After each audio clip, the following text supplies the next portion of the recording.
is maybe bringing our buddy Rich Waldschmidt. Oh.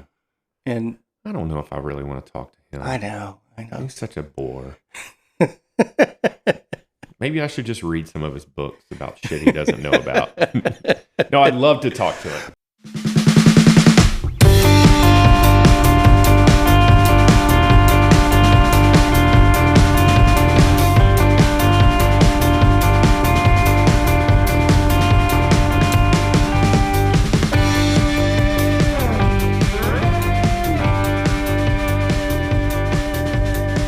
But the short answer, the short answer is we had a really solid crew this year that went out and basically stuck to the stage distance plan. Yeah, and probably had our highest success rate that we've had in 10 years, quite frankly, of people pulling it off. We had, I want to say we had 50% completion rate this year. That's where I would have to look at it. Yeah.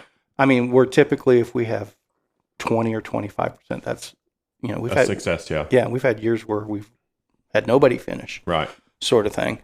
And just for the listeners at home, you ideally on an event like that, you would love it if only one person finished, wouldn't you?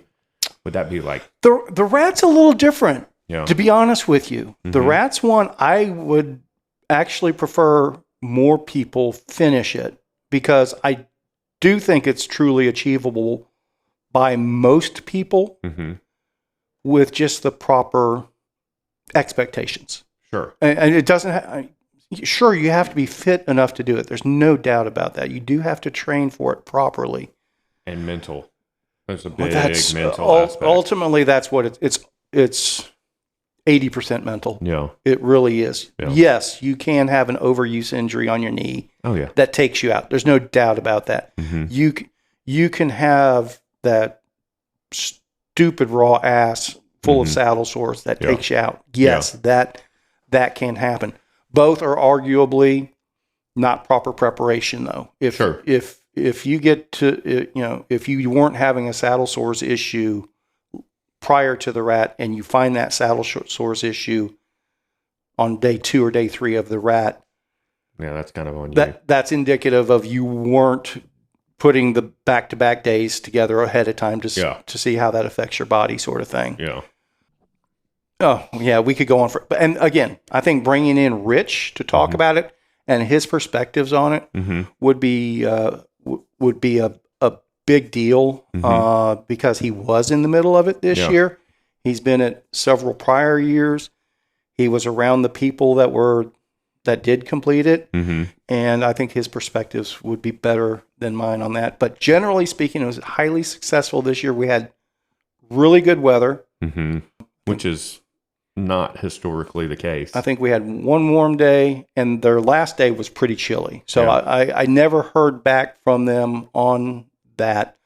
But everything else in between was pretty good. No mud. It rained like the day before. Yeah. But it was like ideal in that it just packed down all the dust form sort of thing. Yeah.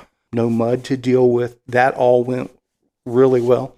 We had a documentary film crew that was tagging along with him that they're putting together something. I'm not involved with it. Yeah. So that'll be interesting to see somewhere down the road. What was their goal in being there? Were they highlighting a single rider or the event or just the terrain or I can't I don't want to speak on their behalf, and I haven't really dug into it to go, what's your agenda here? What are you trying to accomplish? Right. My understanding is that they're just the documentaries about the event itself and the type of people that do things like this on a very general basis. That makes sense. And their expectation is, as they're out there with the riders and they're interviewing people and they're seeing the landscape and the terrain and the towns and stuff like that, the story's going to make itself from that. Right. I believe they're taking a very organic approach to it. I like it. But I don't know that. So are you going to let us know when it comes out and how to find that documentary? And of course I will. When I know. Do you have any expectation on how long that's going to take? my understanding, and this could change because I have no idea what what they got out of how much they've got to edit. My understanding is it's a 2-year project for them. They showed up for this year's event, and then they're going to be at next year's event. And and my guess is part of it is, so I might have a chance to be in this documentary. You could be, you could be a superstar. Huh. My guess is they want to potentially show people that did it 1 year and maybe didn't make it all the way and came back the next year and did. That's just a guess, though. I don't know. So here's my plan: indoor trainer this year, race across Texas next year. That's a good plan. Yeah, I like it. Where I'm going super focused on the stage distance for next year. Okay. Now, make no mistake. Anybody that wants to do 200 miles a day. Anybody that wants to go out there and set an FKT, pursue it, you're more than welcome to. I'm not, but that's not the focus. I'm trying to focus it on the real people sort of thing. I think we need to, and I say we, not that I'm involved in this event at all, but I think that it would be awesome to find a standing sponsor to put out a bounty for an FKT. We'll save that discussion for another. That could be a whole episode about sponsors. I think it would be cool though to put out a bounty. It could be cool. Whether it's a Kuat rack or a pair of pedals or whatever. I understand. Well, we'll have sponsor talk for one episode because that can go down a myriad of rabbit trails. But we're going to focus on the stage distance, where even people that aren't doing the stage race, they're showing up at the same town as the stage racers each night, just in different windows. Yeah, So if Matt Stevens and his ilk are finishing at 3:00, 2 or 3:00. That's the stage racers. We might have another group that are finishing at 6 or 7 o'clock, or maybe even 10 o'clock at night. But they're going to be staying at the same hotel. Now, enough about me. Well, no, I want to keep it on you. What does 2024 look like for Spinistry? What are you shifting your focus, so to speak? Are we going to see more grassroots multi-surface events? Are we going to continue to see long, hard, and dirty gravel routes? I know you have your staples, Red River Riot, Midnight Massacre, Chainring Massacre, Hell of the North Texas. Hell of the North Texas. And there's one more that I'm forgetting that are like the staples. What's the one down in San Saba? Hill Country Hundy. Hill Country Hundy. Aren't those kind of your top 5? So, sounds about right. Yeah. Sounds about right. So those aren't going anywhere, right? Correct. Okay. So are there anything else that we can anticipate? I mean, obviously Race Across Texas is going to take place again.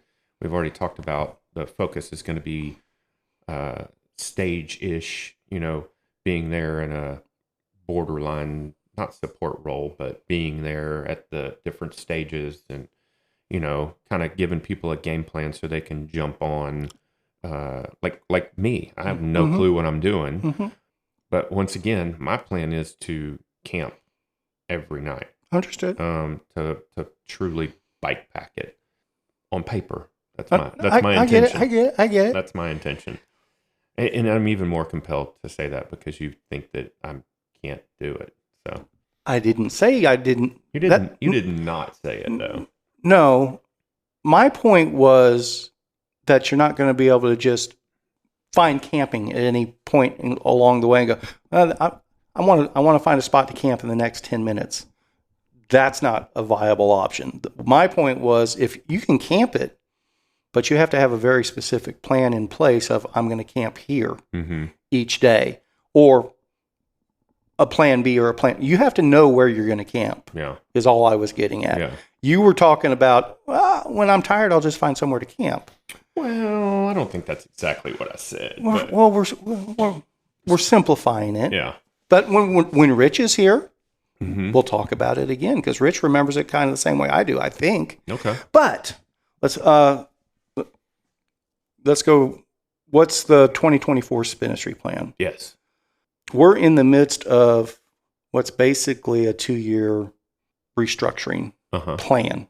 Much like the Cowboys. And or the Rangers. Oh my God. I was going to try not to mention the Rangers, but I am so stoked. So stoked. But the focus in 2023, I keep bringing up Matt Stevens, but in 2018 at the Rat, I keep bringing up, Matt and Lauren and I were talking about some stuff, and I had out loud said something that had been in the back of my head for a long time, is that I would really like to make Spinistry membership based, not event based, as far as revenue sort of thing. So I threw that out in 2018, and Matt said something, well, then why don't you? It's like, well, we don't have the membership base to do that. I'm working to growing it to that level, blah, blah, blah, blah, blah, blah, blah. During the virus times, quite frankly, it was our club membership that kept us going. Yeah. We weren't doing events for a time there, or didn't know when we would be doing events. And people kept renewing their memberships, even though we weren't doing anything. New people were joining. Yeah. So I spent the rest of the virus times thanking those people by, hey, here's a free Club Spinistry ride. Here's a free Club Spinistry. Thank you for helping us get through this. Yeah. Last year, middle of 2022, it's like, fuck it. Yeah. Let's see if we can go membership based. Right. No, we didn't have the membership numbers to say, oh yeah, flick of the switch, we're membership based now. It's like, no. Right. We're going out on a limb here, but I think with the right growth rate, we can get there. And so starting towards the end of last year, 2022, actually it'll be the end of November was when the switch was flicked of I was making it public. Hey, you join Club Spinistry, we're going to give you all the free events we can. Yeah. Then middle of this year, the numbers were growing about where we kind of hoped they might. Not at our, wouldn't it be fantastic if level, but hey, if we can do this, it makes sense to keep going that way. The rate was growing that way in the middle of the year. I said, all right, everything in 2023 is going to be free for Club Spinistry members, with the goal of, if we can keep growing at this rate, everything in 2024 will be as well. That's where we're at now. If you're a Club Spinistry member, all of our single day events are free for Club Spinistry members in 2024, and the Rat multi-day event is as well. And we might throw other stuff in the mix. We're not static. We don't have all the pieces in place. One of the things I really applaud you for, like we've talked about, the cycling world, cycling industry is what we've typically talked about, is a constantly changing thing. And I love the fact that, since 2010, when you put on your first event, you have continued to not be scared to try stuff, not be scared to just let stuff go, well, that didn't work, put it on the back burner, say, well, we'll come back and revisit this. And, not only have you pivoted and changed event styles, lengths, terrains, I feel like you've still stayed with the spirit of where you started, but you've kind of adapted and moved with the times, which is critical. And much like the cycling industry we've talked about, everything has to be changing. The people that are continuing to try to put on the same events and they're getting less than lackluster results, those people are going to end up phasing themselves out, or if they haven't already. There's been a lot of race promoters that aren't around anymore, and it's because of their inability to flex and take note of what works, what is the perception and everything. And I think it's freaking awesome that you are constantly changing. Like I said, obviously you have your main events because they're proven, but you're continuing to try to figure out what else works, on top of that. I think it's pretty cool. Well, thank you. That's enough of my ass kissing. That does mean a lot to me. I do appreciate you kissing my ass. Well, you've cracked another egg there, so might as well stretch this out in case we need to make this one into 2 episodes, depending on how next week works out. We'll talk about that later. Okay. We're kind of in a 2-year restructuring concept at the moment. And the first part was, let's get membership based. Yeah. In order to accomplish that, though, we did have to contract the events themselves in the fact that, and this isn't a negative, and if it has to stay this way, personally, I'm fine with it, but we've contracted our events back to very, very grassroots. You know, there's not big prizes, there's not big trophies, there's, you know, we're still going to feed and give people cold drinks when we can and things like that. But there's not a big blow up finish arch and sponsor memorabilia and T-shirts and giveaways. That's not part of the mix right now. Right now. Yeah. So kind of what the goal is to have a number in mind that if we can get our membership levels to a certain level, that's where we can approach not huge national sponsors. Actually, I kind of want to go the other way, but we can approach potential sponsors that financially this makes a lot of sense for you to donate $2,000 to this event to cover T-shirts or whatever else. Right. And that's the idea for 2025 is to start building in more value. Value is not the right word because I think $75 a year and a dozen free events is a pretty good value. Yeah. 100%. But in turn, I can also appreciate that people want to, at least a couple times a year, go back to some of our bigger Spinistry events with the glitz and glamour and stuff like that, like we used to. Maybe a big cash payout, maybe the huge custom awards or whatever. I don't know yet. Yeah. So that's kind of 2024. If we can get our membership base to a certain level, I think would give us the flexibility in 2025 to approach supporters at the corporate level. I mean, I think $75 for a year worth of events is a freaking no-brainer. I mean, like, how much was Big Sugar entrance fee? It was $100, I'm sure. Probably more, but at least $100 for one event. You know? Yeah, but I mean, you are racing side by side with some big names, the national level people. I'm sure there was a pretty cool swag bag of some sort. Yeah, and stuff like that. But still, I mean, you pay a large fee. You have to travel.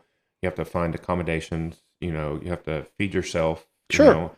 I mean, and I think there's room in the world for those types of events. Absolutely. And then we're happy to be the events that get people trained up to go to their bucket list events and enjoy it that much more because they are properly experienced and trained and so forth else.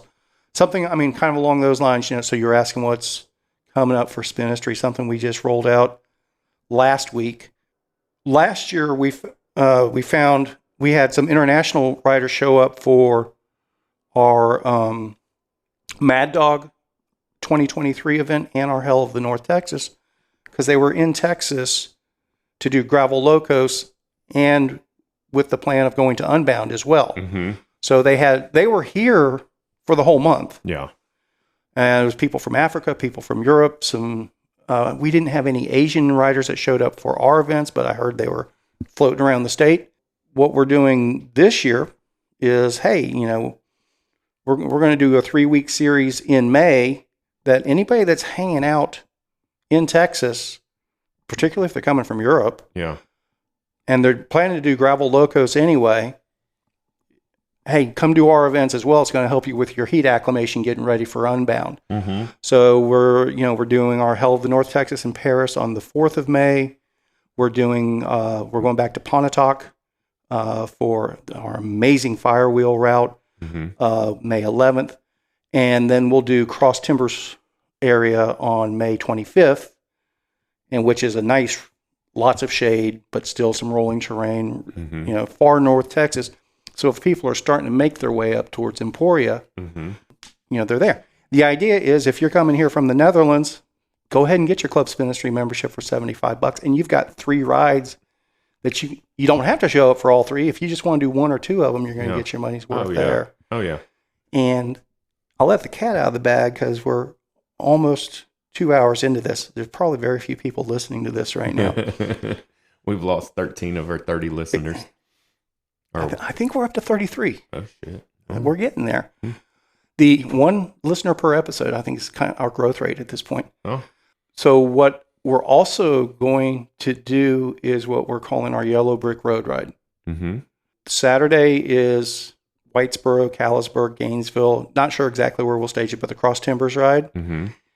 And then leaving Sunday, anybody that's here that's wanting to pedal their bike to Emporia for Unbound, we'll do a rat type stage ride between Gainesville and Emporia, about 125 miles a day. So you'll be in Emporia Thursday night. Wow. What's the overall distance on that? 640-ish, 650-ish. That's not terrible. No, it's not. It's not bad at all. Yeah. I would have thought it was more than that. And this is Spinistry miles too, so we do some zigzagging. Sure. We catch some of our stuff that we scouted. Yeah. That'll be in the mix. Some of that. Cool. But that's what I was talking about.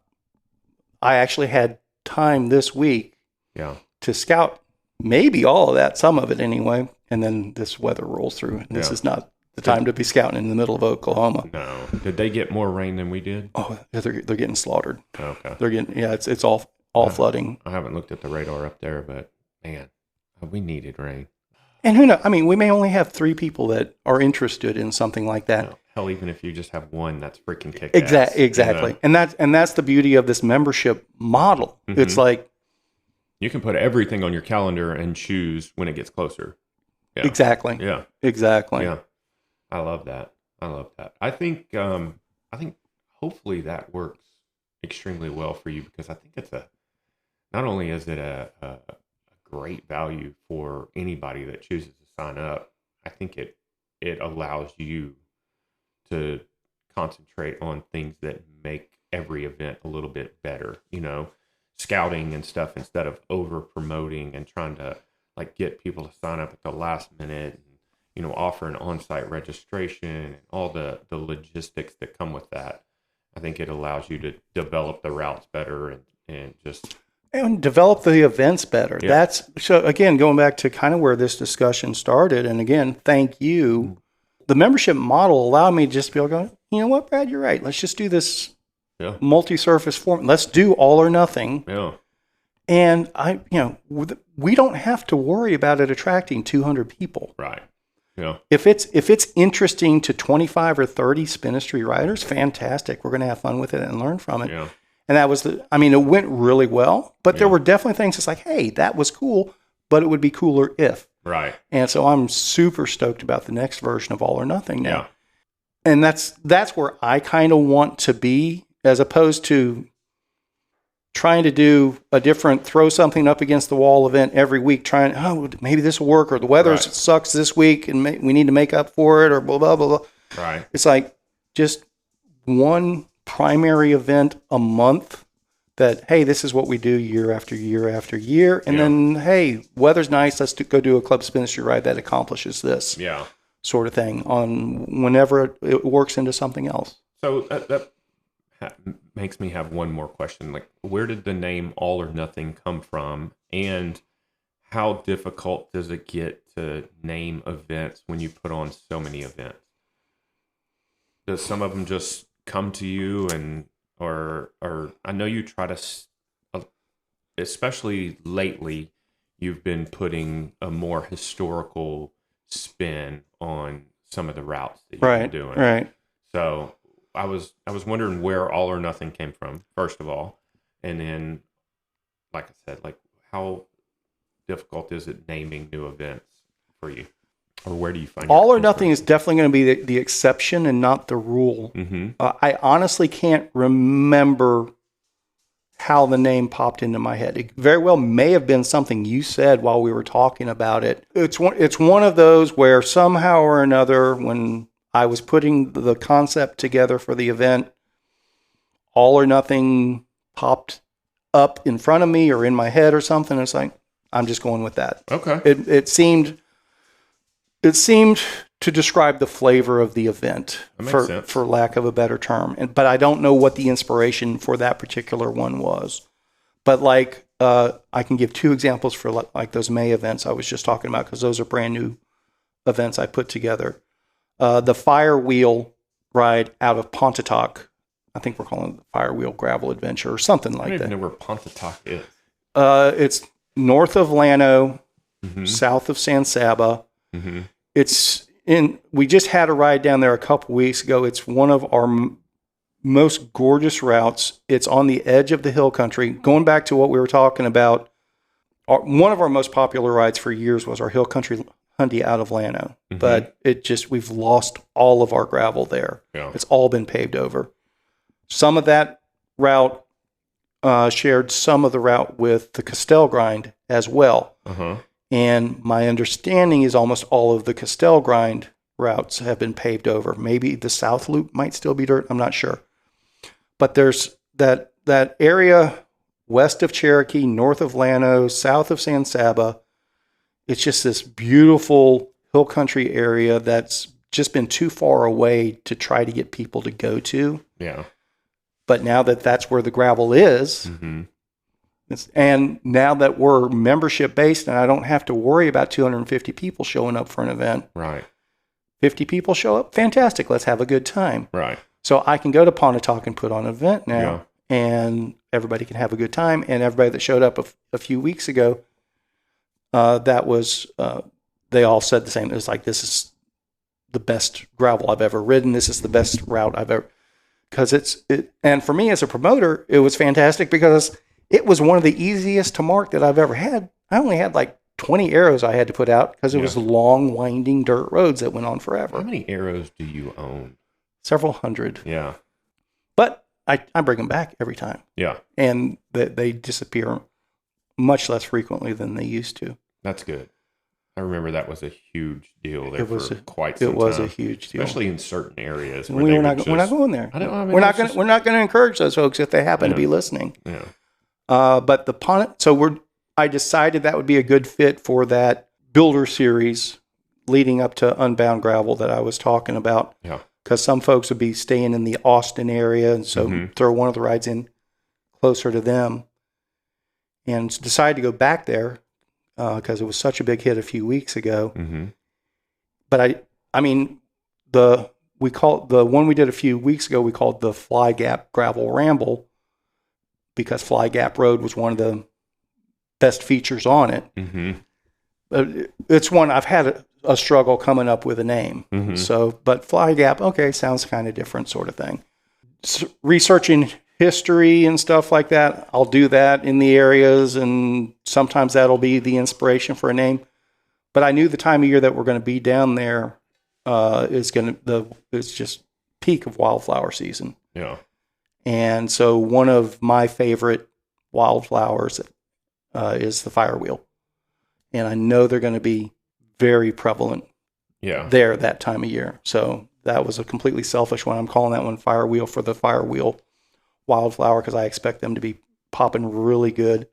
But it's got wheel in the name, so that's somewhat bike associated. And the other one that we're doing up in Cross Timbers Forest, I was trying to find something that would relay the Cross Timbers Forest or those types of roads that we're doing. Mm-hmm. And it's like, they're tight and twisty and lots of shade.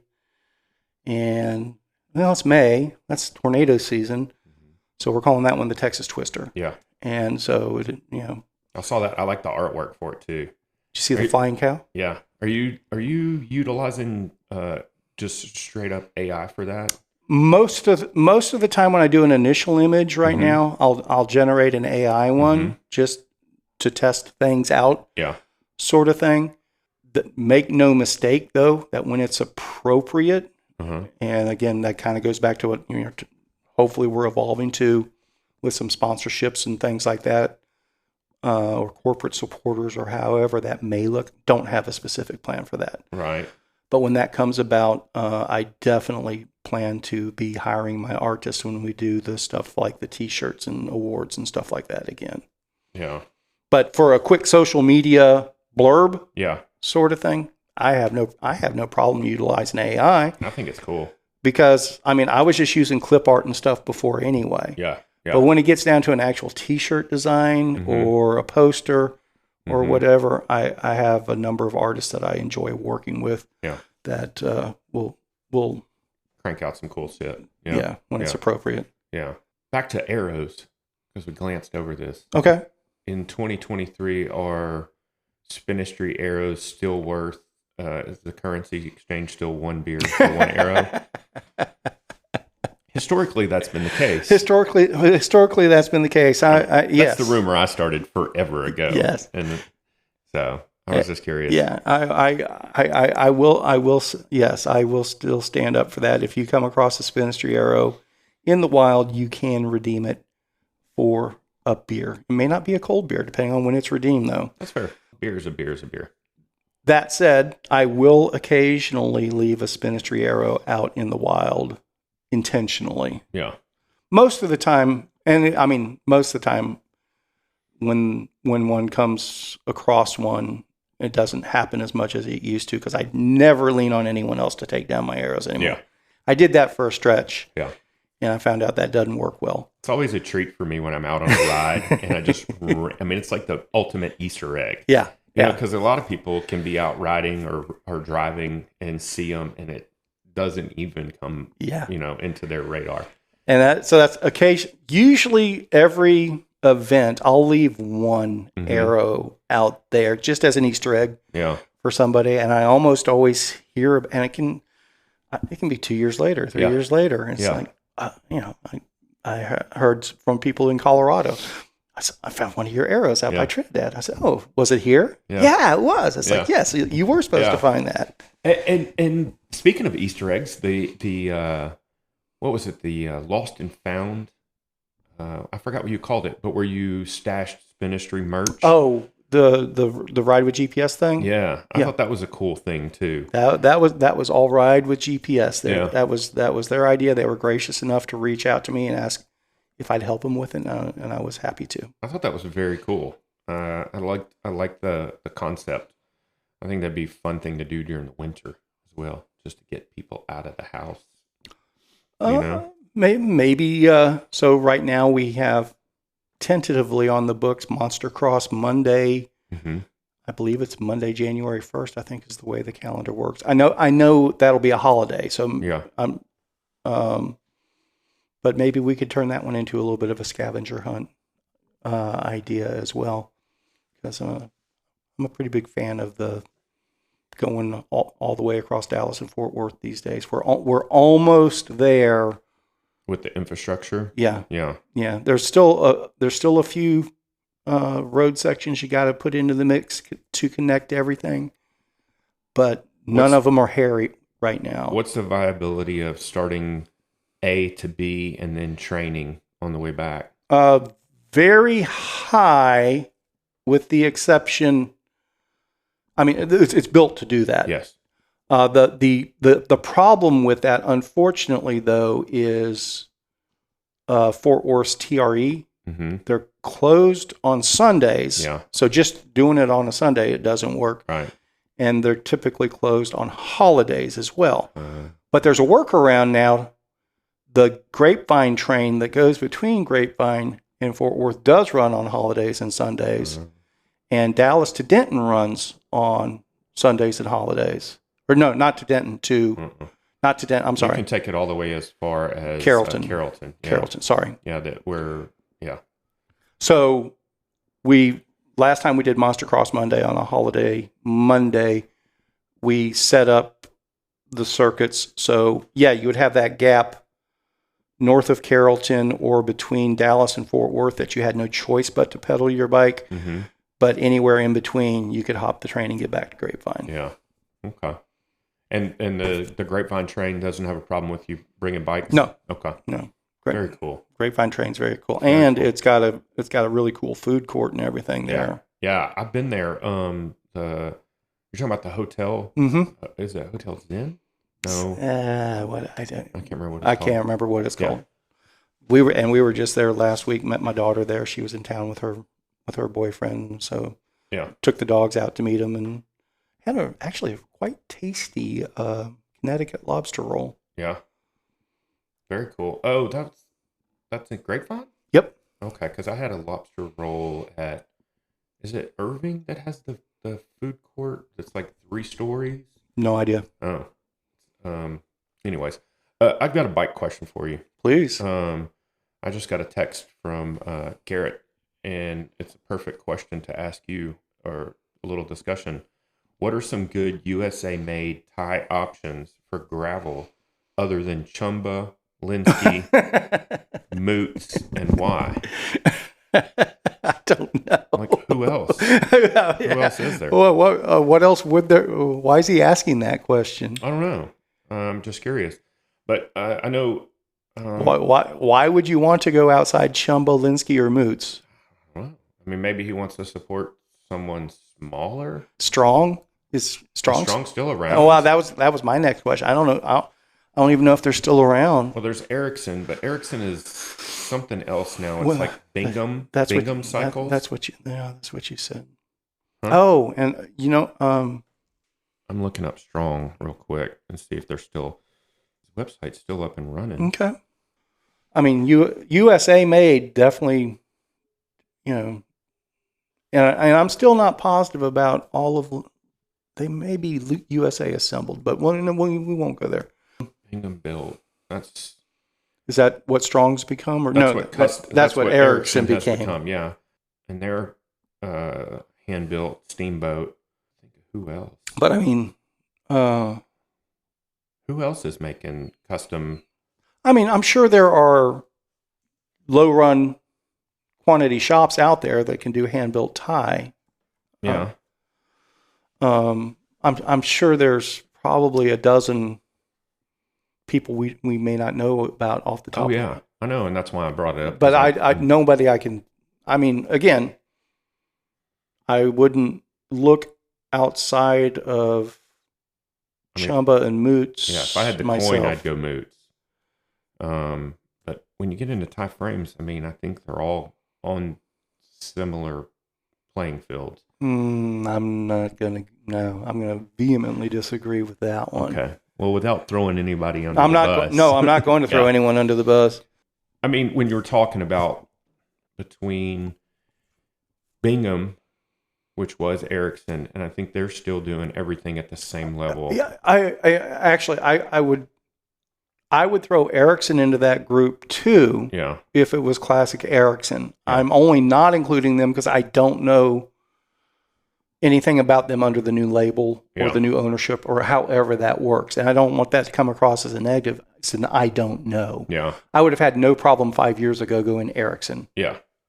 They still look like they make some beautiful. My guess is they would. Is Thompson still doing their tie bikes? Oh, that I don't know, but I would wager pretty hard that they're not welding them in. No, I don't. I agree with what you're saying there, but from a Thompson quality control, pride of product stance, I would definitely highly consider a Thompson tie frame and look into it more. I'm seeing if they complete bikes. I don't know. Hardtail complete, but he's asking specifically about a. It looks like that's the only frame they make. Okay, is the Hooch. Well, I say that, but then here's another bike that's on their email sign up where they want to get all your information, and it's a gravel-ish bike, if not a road bike. So let me see. I don't see. Looks like a huge frame. Maybe they did do another, but let's see. Or maybe they want to get you on the mail list for something they have coming, maybe. Or when you click on bikes, that's the only one they show is the Hooch. I understand they may not be talking about others at the moment. Yeah. Now, I mean, what's the first paragraph description of the Hooch when you go to that? I'm just curious now if I'm assuming Thompson doesn't make it or they don't weld it anyway. Let's see. Tear up the trails with the Thompson Complete MTB. Each purchase contributes to youth cycling organizations in Middle Georgia. Very specific. The full Hooch build will be shipped as individual components. For optimal performance, we recommend professional assembly through your trusted local bike shop. Man, this seems like it plays right into what we've always been discussing. Order will be processed and shipped within 3 business days from date of purchase. For further questions regarding this bill, email us. So they don't talk about the specifics on the frame itself. Okay, that's fine. And I'll dig around on that. Yeah, I'm curious because Thompson, they'll be my neighbor in Georgia, so I will be getting to know them pretty well. It looks like a pretty cool build. The only thing I don't like is when they do this real tight head tube junction like this. See how this comes real tight? You have a really short head tube, and then those two connecting points. To me, that's just a point of failure down the road because there's a lot of leverage on there, especially from a single speed or if you're going to run it rigid. That's a lot of leverage on a very small area. I get that. That's a byproduct of modern geometry, though. Yeah. That is actually that's a fairly common juncture right now. But the other thing I see when I look at that is the bike packing bag doesn't fit very well in there. There is that aspect. I'm always in that thought process too. So was Garrett asking specifically about gravel or just tie frames? Titanium gravel. He asked about gravel specifically. Okay. Light speed. I had forgotten about light speed. Chumba Moots. Bear Claw. I don't know Bear Claw. Alchemy. I forgot about Alchemy. Unicorn. I don't know who Unicorn is. Come play. Man, apparently there's a bunch. Well, that's what I'm saying. There's going to be a lot of small ones. Sure. But it's also one of those things. If if you're just doing one frame a month, you can probably make a living at it. Yeah. Oh, I forgot. Revel makes a titanium gravel. Yeah, but it's not made here, is it? Oh, that I don't know. But Revel is like Y is coming out of the same factory as Revel now, right?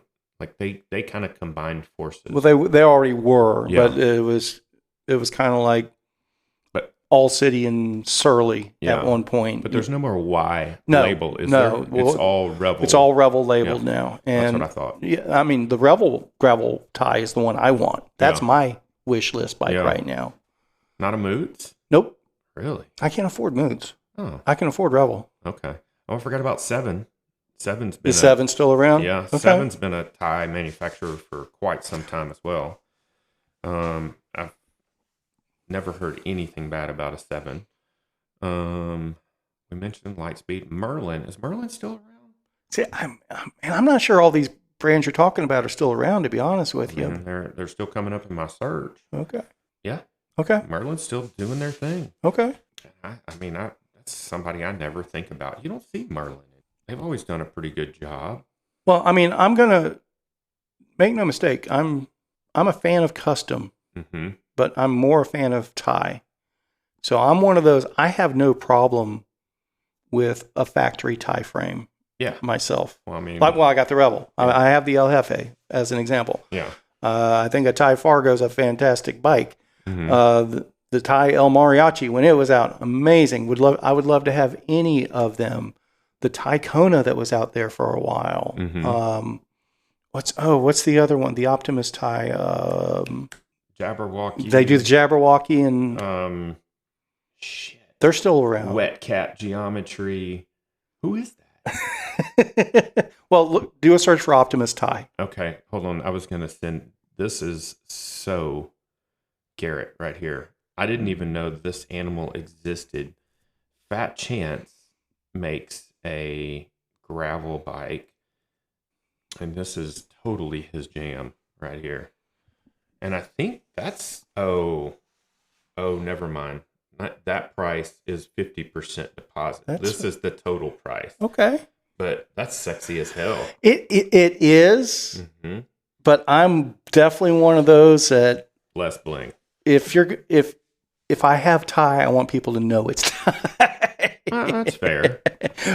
That said, I mean, oh wait a minute, they don't do the Optimus tie anymore, but they do have a. I'm looking up Wet Cat Geometry. Okay. Because it's driving me crazy. There's people that are just screaming at us right now. Oh yeah. Visago. I was like, what? Yeah, I don't know. Is Visago still a thing? Yes. They were this spring because Okay. they were on my short list as well. Let's go to their website. Now they don't have a gravel bike, or they. Do they not?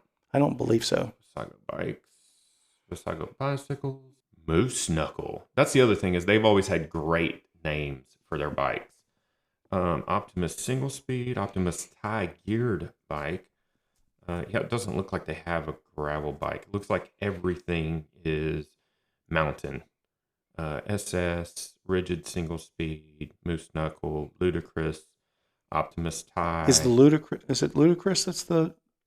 It says it's a tie SS race bike. Okay. And then they have the Radimus tie geared bike. $35.99 for a complete. No, not tie. That's a tie frame, new 2023 model. Industry 911 Enduro wheels, killer wheels, FSA headset. What? Yeah. $3,500 tie with i9 wheels. SRAM GX dub crankset, an endless 20-tooth cog and spacer kit because Shanna is cool, and we definitely know Shanna is cool. Wow, that's a hell of a deal. Whiskey fork, it's a rigid fork, but still for $3,600, fully outfitted, ready to rock and roll on a tie frame. That's a stellar deal. What's the frame only price? So you can get an Optimus tie frame right now for $15.99. Okay, that's killer. I think Radimus tie for. It looks like all their frames are on sale right now. Yeah, they were earlier this year too. So I almost went that route, but then Mad Duck became a Revel dealer, and it's like, that's all right. Thank you. That helps me make my decision. So it looks like they do have a TKO all road gravel frame. Okay. But it's sold out, and there's not even a picture of it. Okay. And it's $2,099 for the frame. So, I had forgotten about Visago. In DFW at least, it seems like we get waves of we get fadness here. Yeah, like there was a huge Yeti push. Then everybody was riding Pivot for a while. I don't even know what the big sweeping frame manufacturer is now, but it seems kind of funny because something will catch on, and then all of a sudden you'll look around and everybody's riding not the same bike, but the same manufacturer. No, we definitely get caught up in our keeping up with the Joneses and fadness around here. The Jabberwocky stuff, the Visago stuff, I mean, Boyd did a fantastic job over at DBW getting people dialed into that. Yeah. But also keep in mind, at least from my perspective, Boyd, apologies, I don't want to be speaking on your behalf. I've never heard this story from you. It's an assumption. My guess is, that was like when everyone else was doing Surly, because you could get Surly anywhere. Right. Boyd found Visago, and he's like, all right. Yeah. Everybody's wanting to build up their own frames, wanting to build up their own bikes. Yeah. Here's something different. Yeah. And it was cool. And it was different. Yeah, and Visago there was a huge wave of Visago. Yeah. But it was all Dallas Bike Works too. Yeah. Yeah.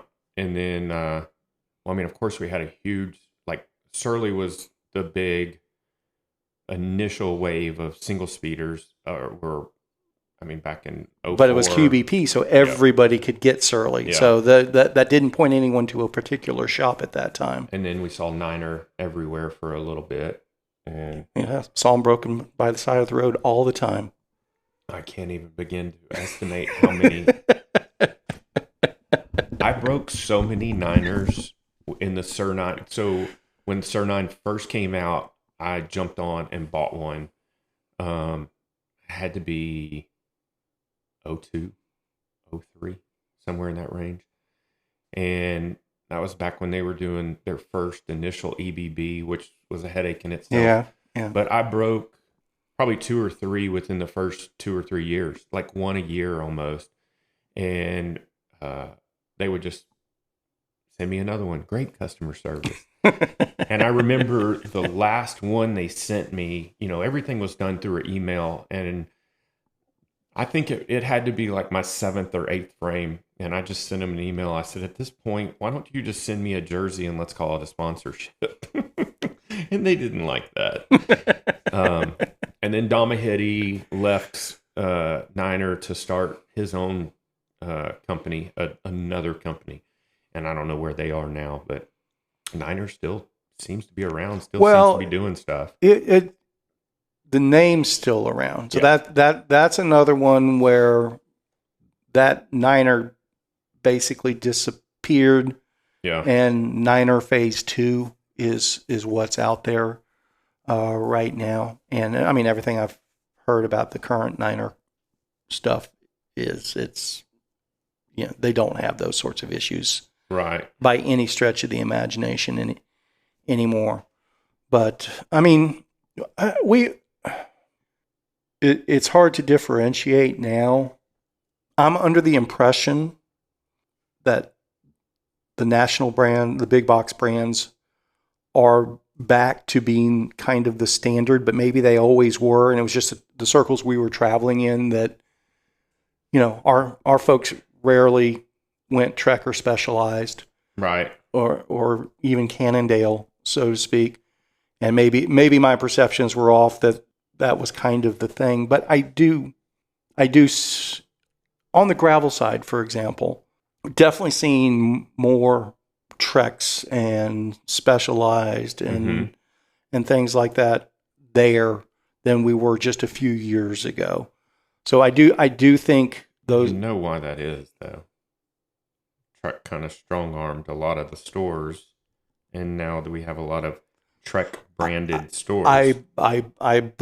Yes, I believe the options of where you can go to buy bikes are more limited now than they used to be. Yeah. So I'm sure that contributes to that.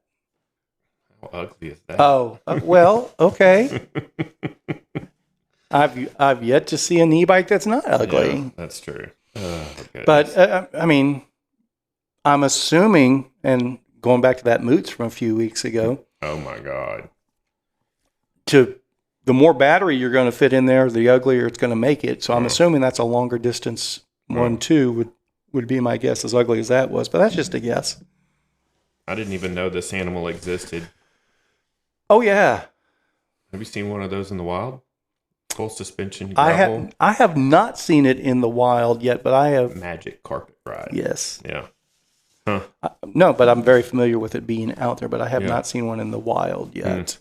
That would have been a good bike for this past weekend. Yeah, I'm sure. Maybe I should reach out to Niner. I wonder their business model is still exactly the same, right? I mean, they're getting containers full of frames from overseas. Yes. And assembling them here or selling them as frames and such. I think maybe they only do completes now. It looks like. Well, I think there are very few frame only offerings out there. We're going back to our abundance of standards. Oh wait, frame sets available here. Okay. So I was wrong. Okay. Oh yeah, you can buy the majority of it. Well, but you're still back to the realm of, well, you can get the frame set, but yeah, you good luck putting it together and not having to send something back. That's true. You can get an Air 9 frame, which is your dream frame material, aluminum, for $399. Okay. That is stupid cheap. Well, that's what I was saying, though. It's like, I think the economy of aluminum is going to be needed in the next couple years. Yeah. But I could be wrong. And a Sir9 frame right now is on sale for $11.99, which I think that's still Reynolds 853. Good little frame, steel frame set. I guess you can't run a UDH on there. Well, apologies, Garrett. We've gotten completely pulled to the side of looking for tie now. Now we're looking for aluminum. Sorry. I think I'm surprised to say that there's more titanium frame manufacturers out there than I thought. Yeah, but just because they have a website doesn't mean that's true. That you can get anything from them right now. That's true. Or it may be 2 years out, or, well, the website's still there, but we haven't put anything out in 6 months, or there's a possibility that maybe the Visago information, for example, might be out of date, because that's kind of what their stuff was looking like 6 months ago. When was the last time you really heard anything about Visago? It's been a while. That is true. So there might be some of them that their websites are there, but, and I'm not implying Visago's out of business. I don't want it to come across that way. It just, I remember their price being very acceptable then, and something along the lines of the out of stock gravel bike reminded me, oh, that's what I saw 6 months ago or more. Their website is very rudimentary at best, anyways. But just for shits and giggles, what's Chumba's current lead time or availabilities? Let's see what Chumba said. Because I'm pretty sure they were low on stock, out of stock, not too terribly long ago on tie stuff, but I could be misremembering that. Where would it say their lead time?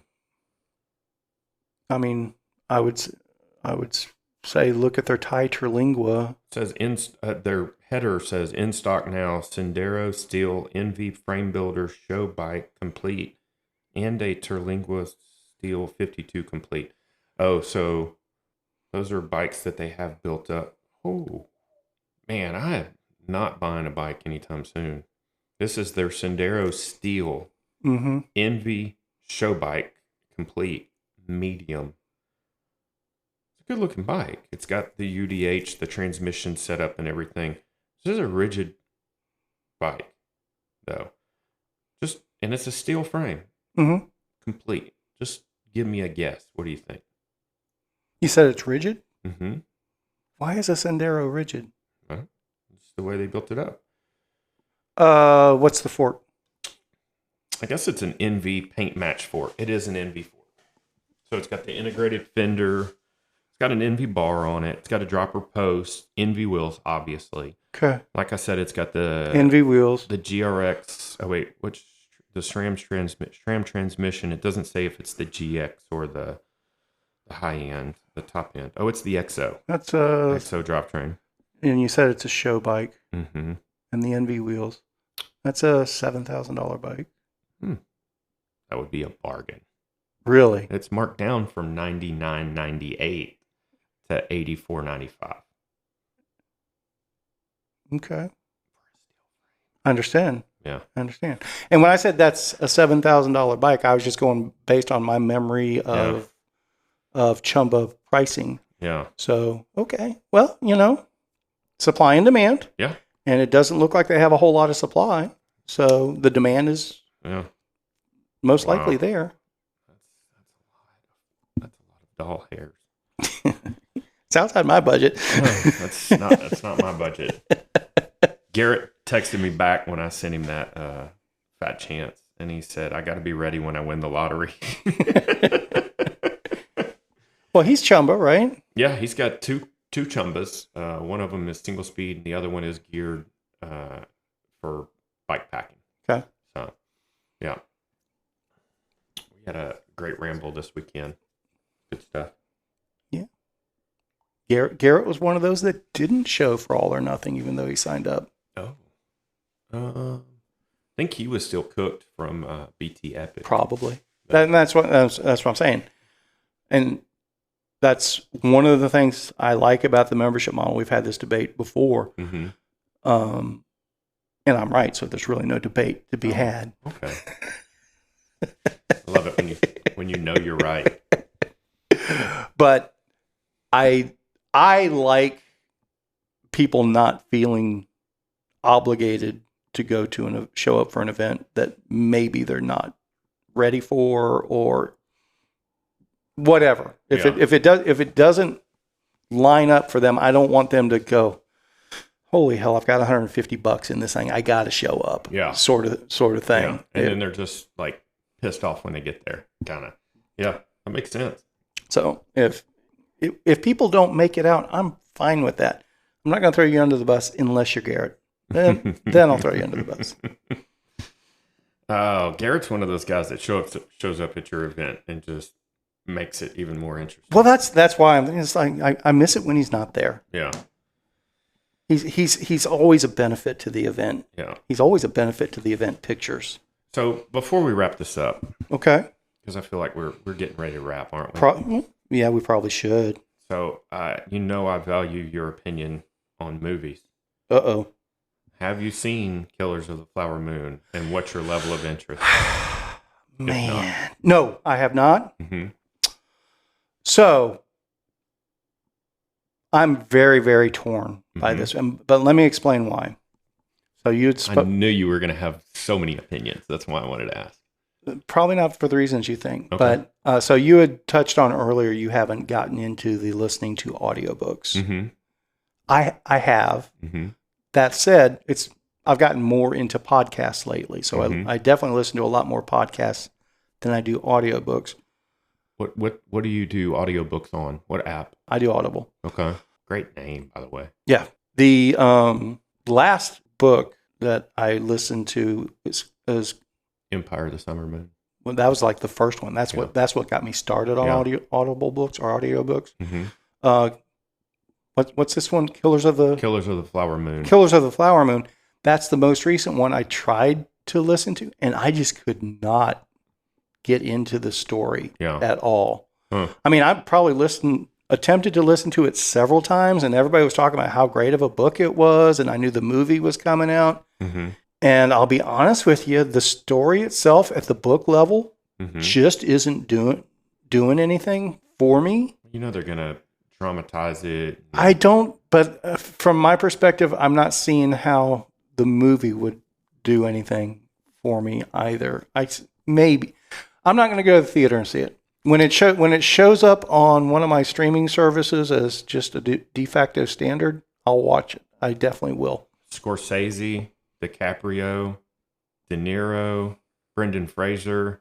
I understand all that. I mean, it all sounds good to me. I understand all that. I want to see it. But I'm not inclined to go to the movie theater. Those aspects you're saying, if I had not read the book or listened to the book or attempted to listen to the book, I would probably actually have been to the theater already to have seen it. I figured. But because the story itself hasn't been doing it for me, there's no real motive. I'm more motivated to see Barbie.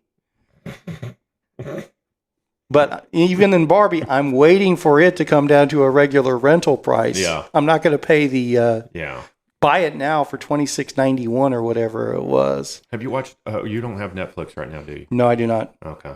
Garrett recommended Old Dads, which has Bill Burr as one of the main characters, and it's this group of three friends that they just are so like anti-PC, and they're just like fighting their way through this woke world.